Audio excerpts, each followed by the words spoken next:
part one of your elements description handout. It's a lot of information and it's two-sided paper. So for your guys' sake, I'm going to do one video for the front and back and then another video, part two, for the front and back on the other side. So for right now, I'm just going to put the second sheet over here and not worry about it and focus in on this first sheet.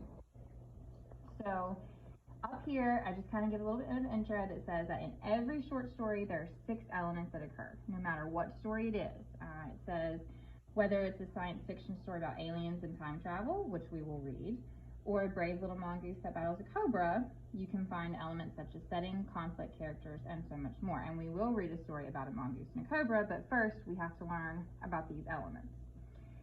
So, of course, we say, as you read short stories with your wonderful reading teacher, Mrs. Nash, try and find and this is where you need to fill in the word 6, to go with 6 elements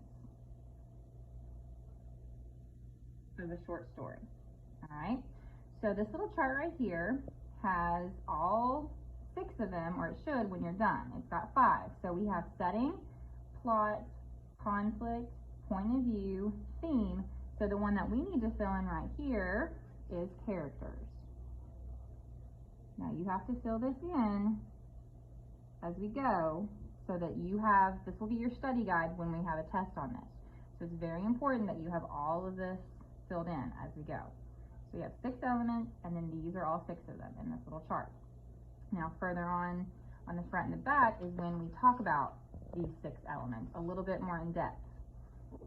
This should be a kind of a reteaching for you guys, because I think Miss Robinson did this last year, and I think she might have even used this worksheet with you guys. I let her borrow it. So it is a keep forever, because I want you to have it to study, and if you're doing something that you can't remember or you're not sure what it was that I said, you can pull this back out and look at it. It's kind of like your cheat sheet, but it will also be your study guide. So make sure you hold on to it. So the first element here that we have is setting, which you know is basically just where the story takes place. Okay, where a story takes place. It can be the time, the location. We have such things like weather is part of the setting that you might not have thought of. You know, is it rainy? Is it sunny? If it's a scary story, maybe it's storming. Okay, that all has an impact on the setting. So even the social conditions. What is the daily life of the characters like? Are they rich? Are they poor? Are they in the city? Are they in the suburbs? All of this kind of goes into the social conditions, like what's their daily life like, and also the mood and the atmosphere. Okay, what feeling is created? Is it bright and cheerful or dark and frightening? If I wrote horror stories, I probably wouldn't make my setting somewhere that is, bright and cheerful. I would have it maybe be at nighttime, okay, somewhere isolated. So all of these things play into the setting. All right, so there isn't much that you have to fill in here, because everyone pretty much, already knows what the setting is and what we mean by setting. Now, the plot is how the author arranges events to develop their idea. It's the sequence of events in the story or a play. There are, and we're going to say right here in this little blank right here, there's 1, 2, 3, 4, 5. So there's 5 parts of a plot. All right. I always tell my kiddos that if they can't remember what the plot is, just think of it like this. If you go home tonight and tell mom, dad, big sister, whoever, that, oh, we read a story today in Miss Nash's class, and they say, what was it about? You're going to tell them the plot. You're going to give them like a little summary of what happened, and that's what plot is. Okay? It's the events in the story. So we start out with the exposition, which is a pretty fancy word. That just means the introduction. Okay? It's the beginning. In Harry Potter, it's the boy under the stairs, the cupboard under the stairs. Or if we're talking about the Hunger Games, it's the beginning when Katniss has to tell her sister that it's going to be okay. She doesn't have to be nervous, okay? Just what's going on at the beginning, where you see the setting and some of the characters. Rising action. What happens next as the story moves on? Well, first, Katniss is telling her sister not to be nervous. Then they have the ceremony where they draw out the names. Then her sister's name comes out. So it's just a sequence of events that build up. Okay? Climax, the highest point of interest and turning point of the story. We're going to talk about that a lot. Okay? Climax is really important. And as we do some more worksheets and do some more studying, We're going to talk about the climax a lot, so if you want to put a little star there, just know that later on we'll do some more practice figuring out and talking more about the climax. Falling action, things that happen close to the end that starts to get everything wrapped up. And then here we have the resolution. Okay, and I'm sorry if that is a little bit tight of a squeeze for you to write in, but resolution is the ending of the story. Okay, how does it end? What happens at the ending is also called the resolution.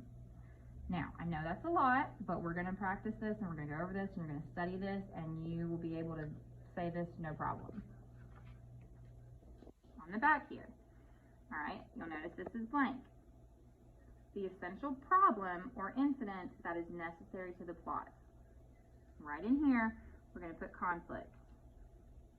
Okay, and you're going to submit this to me and show me that you have filled this in and paid attention as we worked. Conflict is the problem in the story. And every story has to have the conflict, okay? Harry and Voldemort and the battle that they have and Katniss going into the Hunger Games, okay? These are, this is the problem that without it, you would kind of get done with the story and say, well, what was the point of that? So you have to have some sort of conflict here. There are two categories, okay? A struggle with a force outside oneself is external. Makes sense, okay? Exit, outside, external.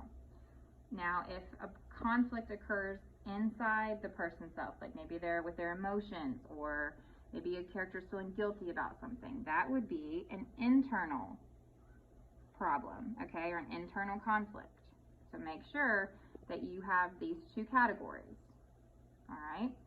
Now, there are, and you can see, 6. And I know I'm giving you guys a lot of information, but we will go over this over several days, so we will become experts at this over a matter of time, not all at once, all right? We've got character versus self.